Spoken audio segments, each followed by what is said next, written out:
selamat pagi semuanya, Bapak Ibu. Saya mengajak kita membuka dalam kitab 2 Raja-Raja, pasal yang ke-6, ayat yang ke-24 sampai dengan ayat yang ke-25. 2 Raja-Raja, pasal 6, ayat yang ke-24 sampai 25. Sebuah renungan sederhana pagi ini untuk kita semua, untuk mengingatkan tentang hal-hal yang dasar di dalam kehidupan kita mengiring Tuhan. Ayat 24 sampai 25 firman Tuhan berkata begini. Sesudah itu Ben-Hadad Raja Aram menghimpunkan seluruh tentaranya lalu maju mengepung Samaria. Maka terjadilah kelaparan hebat di Samaria selama mereka mengepungnya, sehingga sebuah kepala keledai berharga 80 sikal perak dan seperempat kap tahi merpati berharga 5 sikal perak. Saudara, di Alkitab seringkali cerita-cerita yang terjadi berlatar belakang kelaparan. Misalnya ketika di daerah Israel terjadi kelaparan, Alkitab menceritakan bahwa Abraham kemudian mau mengungsi ke Mesir. Kemudian bagaimana di Bethlehem terjadi kelaparan, Naomi dan keluarganya mengungsi ke Moab. Yusuf ketika menjadi tangan kanan Firaun, Alkitab juga menceritakan terjadi kelaparan hebat di seluruh negeri sehingga orang-orang dari berbagai bangsa datang ke Mesir.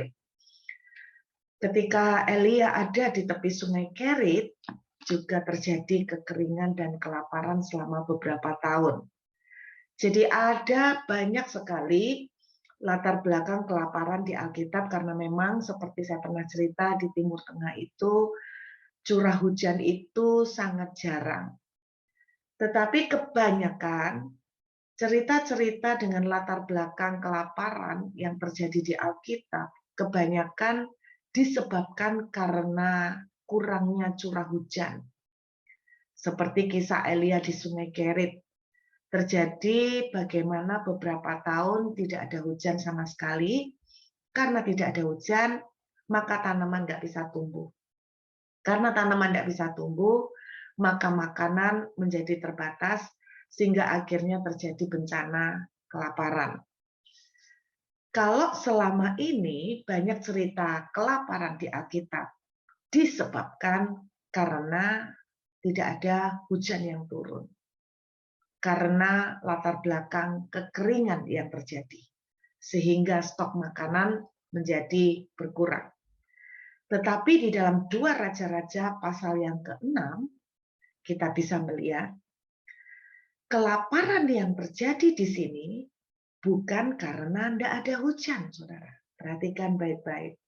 Ketika saya membaca ini, tiba-tiba ada sesuatu yang Tuhan mengingatkan. Jadi kelaparan yang di pasal 6 ini bukan terjadi karena tidak ada hujan. Ayat 24 sampai dengan ayat 25 jelas sekali menunjukkan karena ada Raja Aram yang memblokir jalan sehingga pasokan makanan tidak bisa nyampai kepada orang Israel. Jadi jawabannya karena Raja Ben-Hadad, yaitu Raja orang Aram, memblokir akses untuk bisa mengalirkan makanan kepada orang-orang Israel. Tiba-tiba waktu saya membaca ini, Tuhan berbicara sesuatu. Tahukah saudara bahwa hati Tuhan adalah hati seorang Bapa? Kita punya Tuhan yang tegas. Kita punya Tuhan yang kudus. Kita punya Tuhan yang tidak bisa dipermainkan. Namun, ada satu figur juga yang kita tahu bahwa kita punya Tuhan yang adalah seorang Bapa. Alkitab mengatakan kalau anak meminta roti, tidak mungkin Bapa kita tuh memberikan batu. Dia adalah seorang Bapa yang sempurna. hati seorang ayah pasti sangat rindu untuk memberkati anak-anaknya. Kemarin beberapa hari yang lalu pada waktu sebuah Zoom, kita berbicara juga tentang hati seorang bapak. Hati seorang ayah selalu ingin memberikan kebahagiaan buat anak-anaknya. Memberikan yang terbaik, memberikan berkat untuk anak-anaknya. Percayakah saudara bahwa hati Tuhan ingin memberkati Anda semuanya? Semua yang mendengar message pagi ini, hati Tuhan dengarkan baik-baik. Ingin memberkati saudara. Hati Tuhan ingin saudara itu memiliki rumah tangga yang diberkati. Hati Tuhan itu ingin melihat saudara itu diberkati secara finansial. Hati Tuhan itu ingin melihat saudara itu sehat. Tidak ada orang tua itu kalau lihat anaknya itu ngalamin banyak utang, orang tuanya itu tertawa bangga dan berkata begini, kapok kamu rasain. Nggak ada, itu orang tua normal nggak ada. Tuhan apalagi. Hati Tuhan itu rindu untuk memberkati anak-anaknya. Perhatikan baik-baik ayat ini. Ben-Hadad itu memblokir jalan masuk makanan sehingga tidak bisa sampai ke orang-orang Israel. Iblis tidak bisa mencegah untuk Tuhan memberkati. Iblis tidak bisa mencegah untuk Tuhan memberkati. Tetapi iblis akan selalu mencari cara untuk ngeblok, memutuskan akses supaya saudara dan saya tidak menikmati berkat tersebut. Tiba-tiba cerita ini berbicara begitu, saudara. Mereka kelaparan sedemikian hebat bukan karena tidak ada makanan. Makanannya ada. Persoalannya mereka tidak bisa akses itu. Mereka ditutup jalan untuk ke situ. Dan kelaparan yang terjadi begitu hebat. Sampai saudara kalau bisa baca ayat-ayat selanjutnya, saudara akan temukan. Segitu hebatnya kelaparan sampai terjadi kanibalisme. Manusia makan manusia. Terjadi merebus bayi. Dan sebagainya. Nah, saudara dengarkan baik-baik. Ada banyak anak-anak Tuhan. Tuhan itu sudah menyediakan blessing. Tuhan itu sudah menyediakan berkat. Tuhan sudah menyediakan mujizat. Tetapi iblis akan berusaha memotong akses. Sehingga saudara dan saya statusnya anak Tuhan.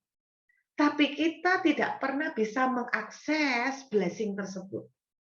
Kita tidak bisa menikmati mujizat itu. Kita tidak bisa menikmati berkat-berkat itu, saudara.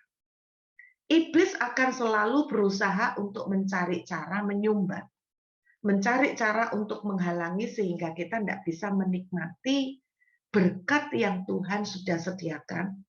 Dan lebih ironisnya lagi, sehingga terjadi kelaparan, kelaparan berkat, kelaparan mujizat, kita mengalami kekeringan, tidak ada kemenangan, dan yang lebih seremnya lagi, kelaparannya sedemikian parah sampai terjadi kanibalisme. Banyak anak-anak Tuhan, kondisi kekeringannya tidak mengalami kemenangan dan berkat Tuhan. Sedemikian rupa sampai yang namanya kanibalisme terjadi, artinya sampai yang namanya kita makan orang, kita makan sesama kita, dan sebagainya. Sampai kehidupannya kering, betul-betul hancur. Saya berharap kita bisa mengerti ini. Bukan Tuhan yang tidak memberikan blessing, tapi iblis memotong akses ke sana. Akses apakah yang dipotong di sini? Akses apakah yang ditutup oleh setan? Yang ditutup oleh gambaran Raja Aram, Raja Ben-Hadad di cerita ini. Yuk kita lihat. Kita lihat 2 Raja-Raja pasal yang ke-7 ayat pertama sampai ayat 2, lihat dulu. Lalu berkatalah Elisa, dengarlah firman Tuhan. Beginilah firman Tuhan. Besok kira-kira waktu ini sesukat tepung terbaik akan berharga sesikal. 2 sukat jelai akan berharga sesikal di pintu gerbang Samaria. Tetapi perwira yang menjadi ajudan raja menjawab abdi Allah, katanya, sekalipun Tuhan membuat tingkap di langit, masakan hal itu mungkin terjadi? Jawab abdi Allah, sesungguhnya engkau akan melihatnya dengan matamu sendiri, tetapi tidak akan makan apa-apa daripadanya. Perhatikan saudara ayat 1. Jelas sekali ada banyak sekali pasokan makanan. Nah, kalau saudara nanti baca keseluruhan cerita, kita tahu pada akhir ceritanya bahwa mereka menjarah banyak sekali makanan yang selama ini aksesnya diputus oleh Raja Ben-Hadad. Banyak sekali, sampai segitu banyaknya, saking banyaknya murah sekali harga bahan makanan. Saudara perhatikan, bukan nggak ada makanan, kelaparan itu terjadi, tapi aksesnya yang ketutup. Akses apakah yang ketutup? Saudara perhatikan, di ayat 2 diceritakan ada seorang perwira yang menjadi ajudan raja. Saya ajak kita lompat ke ayat yang ke-17. Perhatikan ayat 17, 2 Raja-Raja, pasal yang ke-7, ayat 17. Adapun raja telah menempatkan perwira yang menjadi ajudannya itu mengawasi pintu gerbang. Tetapi rakyat menginjak-injak dia di pintu gerbang, lalu ia mati sesuai dengan perkataan abdi Allah yang mengatakannya pada waktu raja datang mendapatkan dia. Menarik sekali bahwa perwira raja yang menjadi ajudan raja ini ditaruh oleh raja menjadi pengawas pintu gerbang. Nah, perhatikan saudara, pengawas pintu gerbang. Kalau kita baca ceritanya, Tuhan membuat keajaiban sehingga tentara Aram yang mengepung orang Israel, mengepung Samaria itu, mereka mendengar seolah-olah ada pasukan besar sehingga mereka ketakutan lalu lari tunggang langgang sebelum mereka sempat packing, ceritanya gitu. Nah, kemudian Alkitab menceritakan ada 4 orang kusta di kisah ini. Yang mereka itu berkata begini, bahwa kalau kita duduk-duduk ini mati, jadi lebih baik kita berusaha. Merekalah 4 orang kusta ini yang menemukan ada jarahan berkat yang besar sekali. Nah, saudara, yang menariknya, 4 orang kusta ini ada jauh di luar gerbang. Saudara mengerti bahwa orang kusta itu pasti dikucilkan, dikeluarkan dari community. Mereka lokasinya jauh dari pintu gerbang. Pasokan makanan ada di dekat pintu gerbang. Orang kusta jauh dari pintu gerbang. Tetapi orang-orang yang mendapatkan pasokan makanan pertama kali justru orang kusta yang notabene jauh dari posisinya dari gerbang. Sementara perwira raja yang dekat dengan gerbang justru tidak mengalami berkat itu, terinjak-injak mati di pintu gerbang. Itu ironisnya, saudara. Nah, yang saya mau katakan begini, ada banyak orang-orang Kristen yang seharusnya mereka itu punya akses yang dekat sekali dengan blessing dan mujizat Tuhan. Tapi mereka justru tidak nerima. Yang nerima malah orang-orang yang jauh dari akses gerbang, yang bukan dari golongan anak-anak Tuhan. Nah, saya berdoa ini tidak terjadi buat kita. Nah, pertanyaannya begini, apakah yang menjadi penghalang dari Orang Israel, terutama perwira raja ini mengalami berkat. Saudara perhatikan, dia ditempatkan oleh Raja Israel untuk menjadi pengawas pintu gerbang. Saya berharap, apakah yang saudara tempatkan sebagai pengawas pintu gerbang? Karena pintu gerbang itu akses untuk menerima mujizat. Seperti apakah yang Anda tempatkan sebagai pengawas pintu gerbang? Raja menempatkan seorang perwira yang tidak percaya sebagai pengawas pintu gerbang. Itu artinya yang saya mau katakan adalah begini. Salah satu yang ngeblok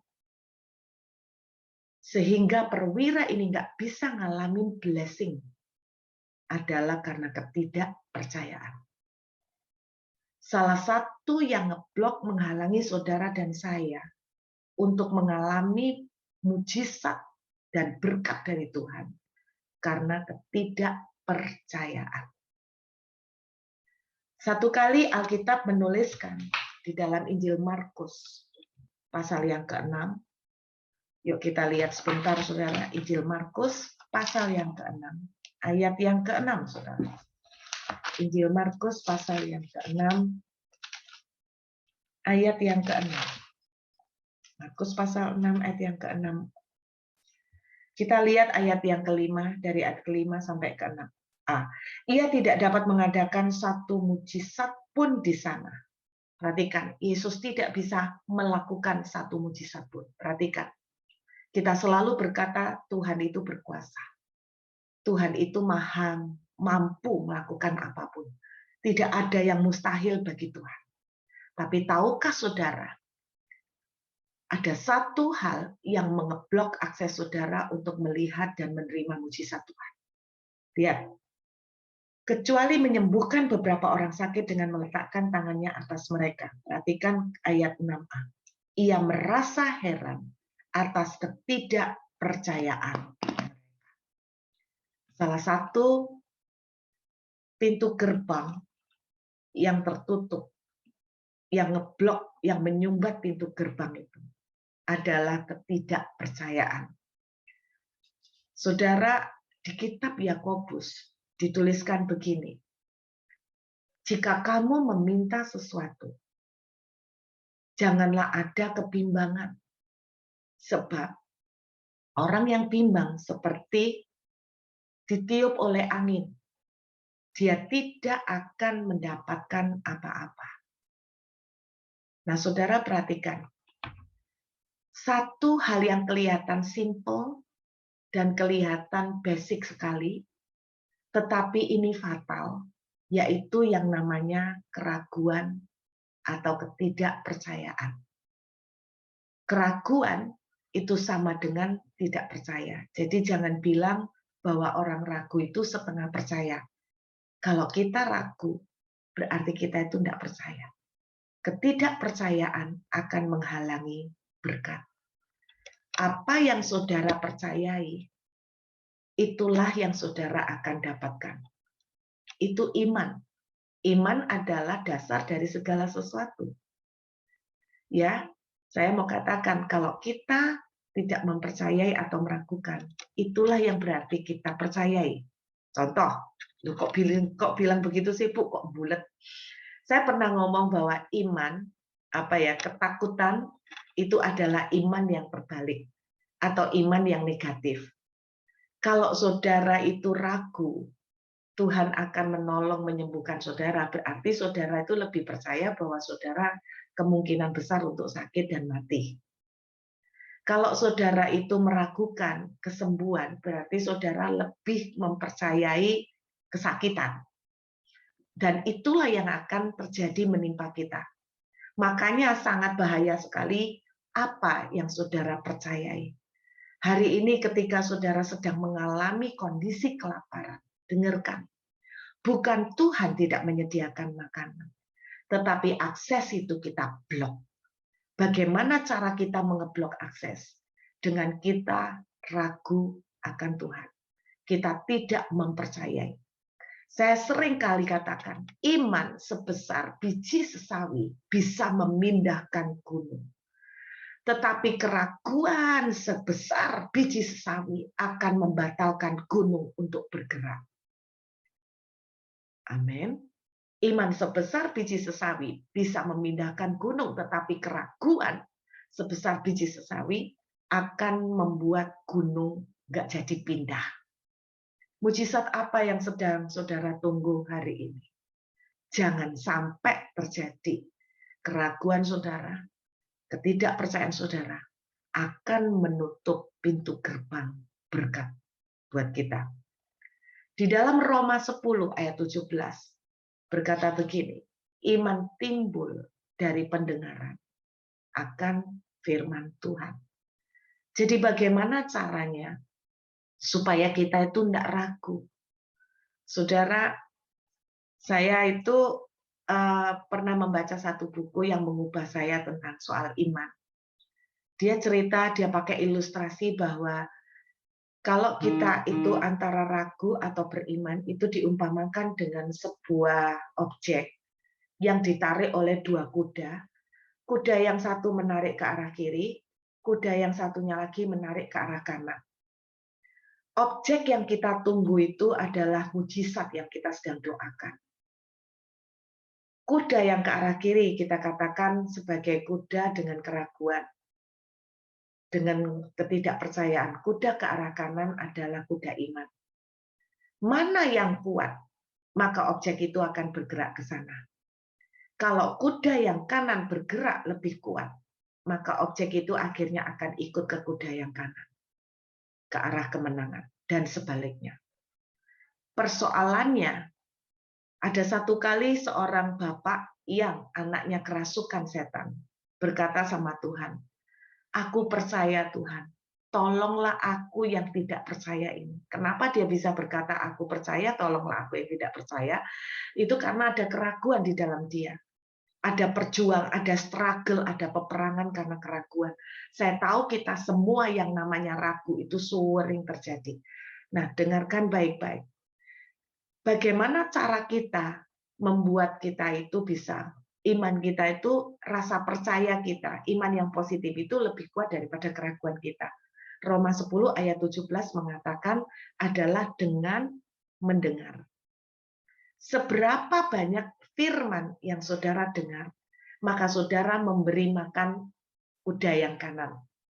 Seberapa banyak berita-berita yang saudara dengar yang negatif, maka saudara akan memberi makan kuda yang ke kiri. Jadi bagaimana kalau kita mau menambahkan? Sebetulnya bukan menambahkan iman, tetapi sebetulnya kalau saya boleh sarankan, bukan menambahkan iman, karena iman sebesar biji sesawi kecil saja cukup untuk memindahkan gunung. Jadi saudara itu tidak butuh iman yang besar, karena iman kecil aja sudah bisa memindahkan gunung. Yang perlu saudara dan saya lakukan adalah mengurangi keraguan itu, bahkan sampai meniadakan keraguan itu. Amin. Bagaimana kita mengurangi keraguan itu? Selalu periksa. Kalau Alkitab menuliskan iman timbul dari pendengaran akan firman, berarti saya mengambil juga satu penangkapan bahwa keraguan juga timbul dari pendengaran. Pendengaran akan apa? Akan berita-berita yang meragukan. Pendengaran akan diagnosa dokter, pendengaran akan kata orang, pendengaran akan kata televisi, pendengaran apa kata berita, saudara. Pendengaran akan berita-berita yang ada di depan mata. Itu semua yang akan membuat kita semakin besar keraguannya. Memberi makan kuda yang sebelah kiri lebih banyak daripada kuda yang sebelah kanan. Karena itu pagi hari ini saya mengajak kita introspeksi kembali, saudara. Apakah yang saudara taruh di pintu gerbang saudara yang membuat berkat itu tidak bisa terjadi? Mungkin karena ada keraguan, ketidakpercayaan. Saya tahu bahwa menunggu itu tidak gampang. Apalagi kalau saudara sudah menunggu cukup lama untuk sebuah doa dan sebuah pergumulan itu terselesaikan. Ingat baik-baik, ini baru salah satu penyumbat loh Bapak Ibu, baru salah satu penyumbat yang menghalangi pintu gerbang. itu mengalami akses untuk ngalamin blessing. Nah, nanti saya akan berbagi penyumbat yang lain.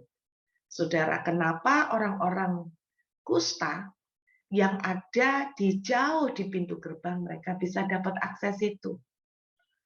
Mereka bisa nerima akses berkat itu. Kenapa justru ironisnya yang di dekat pintu gerbang malah nggak sempat nyicipi sedikit aja, nggak sempat. Boro-boro ngeliat, nyicipi aja apalagi nggak sempat. Saya sudah mati keinjak. Saudara dengarkan baik-baik. Saya berharap pagi hari ini, seberapapun saudara sudah lama menunggu pertolongan Tuhan, yang namanya keraguan sebesar biji sesawi akan membuat gunung nggak jadi pindah. Mari kuatkan, mari perketeguh kekuatan iman kita. Dengan cara apa? Dengerin terus kata-kata firman yang menguatkan. Dengarkan terus rekaman-rekaman khotbah janji Tuhan. Dengarkan terus, mungkin Tuhan pernah kasih janji buat saudara. Dan saudara pernah merekam itu. Dengarkan terus kembali. Janji-janji Tuhan yang mungkin saudara sudah pernah catat supaya tidak lupa. Terus ingatkan itu kembali. Terus dengarkan itu lagi. Supaya kekuatan iman saudara dan saya semakin kuat. Yuk kita siapkan hati untuk perjamuan tubuh dan darah.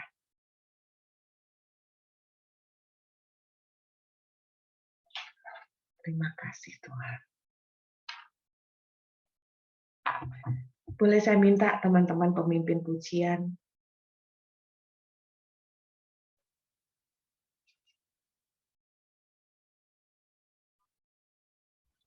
saya boleh minta satu pujian tadi. Mari kita ganti dengan kata-kata aku berserah, itu kita ganti dengan aku percaya. Aku percaya. Saya berdoa pagi ini, jangan sumbat akses saudara untuk mengalami berkat. Bapa kita sudah menyediakan pasokan makanan itu banyak sekali. Iblis akan selalu mencari cara untuk ngeblok. Karena iblis itu tidak bisa menghalangi hati Tuhan untuk ingin memberkati. Iblis tidak bisa mencegah Tuhan untuk memberkati. Tetapi iblis akan mencari cara untuk ngeblok berkat Tuhan itu masuk kepada saudara dan saya. Apakah yang dia akan lakukan? Dia akan ngeblok akses itu. Salah satu akses adalah ketidakpercayaan. Makanya kenapa di perjanjian baru seringkali diceritakan setiap kali Yesus mau melakukan mujizat, Yesus berkata begini, jadilah sesuai dengan iman. Ketika seorang perwira datang, Yesus memuji, adakah aku dapatkan iman seperti ini? Tidak ada orang yang mempunyai iman seperti ini. Saya berharap saudara, pagi ini, seberapa lama pun saudara menunggu, ketika Tuhan sudah memberikan janji, saya berdoa pagi ini kita ingat kembali, bukan Tuhan yang tidak menyediakan kemenangan. Kitalah yang ngeblok aksesnya. Kitalah yang menutup pintu gerbangnya. Kitalah yang membuntu jalannya. Sehingga akses itu tidak sampai ke kita. Perwira itu berkata, kalaupun Tuhan bisa membuka tingkap langit, masakan hal itu mungkin terjadi.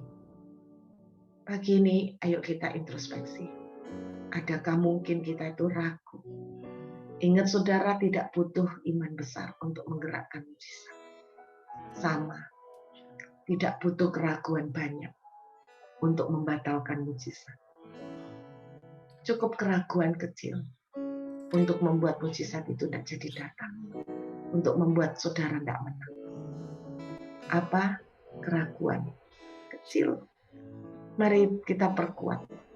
Kalau Anda mulai ragu, berarti tanda Anda kurang dengar firman Tuhan. Karena iman timbul dari pendengaran akan firman. Mari katakan pujian ini. Aku percaya, aku percaya, aku percaya. Yesus, Juru Selamat, aku percaya. Katakan sama-sama, aku percaya.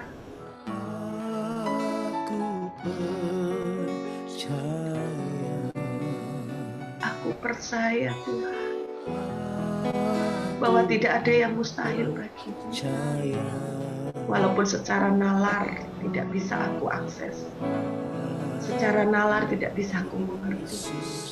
Tuhan, kembalikan kembali mata rohaniku untuk melihat kepada kemampuan, untuk melihat kepada kuasa, untuk melihat kepada hebat-Mu Tuhan.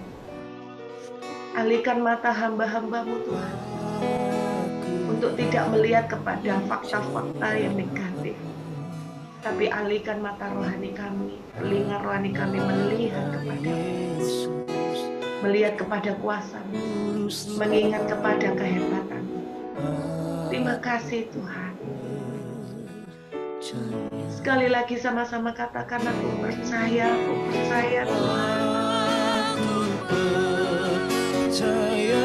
Mari saudara, iman timbul dari pendengaran. Kalau saudara mulai ragu, kalau saudara mulai mempertanyakan, apakah sungguh akan terjadi pertolongan? Mungkinkah akan aku sembuh? Mungkinkah aku akan melihat jalan keluar? Ketika pertanyaan-pertanyaan itu muncul kembali, dan tanda mulai melakukan, berarti saudara dan saya sudah mulai membaca firman. Pagi ini Tuhan, aku berdoa biar kekuatan iman yang baru mengalir di tengah-tengah hamba-Mu semua. Terima kasih Tuhan. Terima kasih.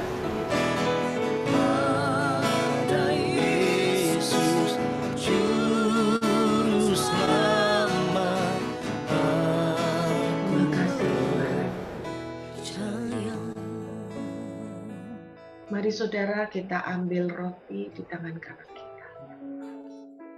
Firman Tuhan berkata, lakukan ini untuk mengingat aku. Mengingat apa? Mengingat bahwa segala sesuatu telah diletakkan di bawah kaki Yesus. Sudah selesai. Segala penyakit telah diletakkan di bawah kaki Yesus.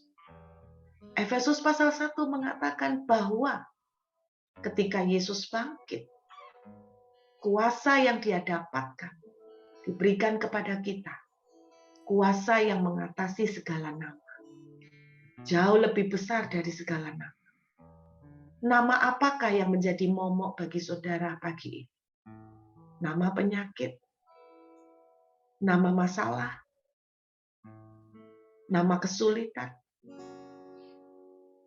kesusahan apapun. Kuasa Tuhan lebih besar mengatasi semua nama itu. Pagi ini kami mengingat itu Tuhan. Engkau sudah menang. Engkau sudah selesai.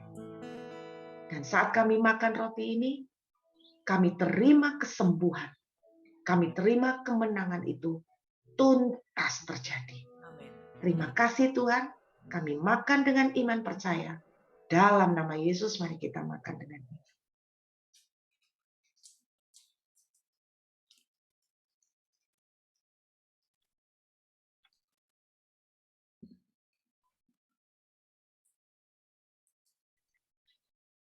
Mari kita angkat anggur di tangan kanan kita. Kami percaya Tuhan, saat kami mengangkat anggur ini, kami mengingat kemenangan-Mu yang telah Kau ambil melalui pencurahan darah-Mu di atas kayu salib. Engkau telah mengalahkan kutuk. Engkau telah mendamaikan kami kembali. Sehingga kami percaya, hari ini juga saat kami minum, kami sehat, kami diberkati. Kami hidup dalam kasih karunia Tuhan. Kami mengalami kemenangan Tuhan. Amin. Kami minum dengan percaya dalam nama Yesus. Haleluya, mari kita terima dengan iman.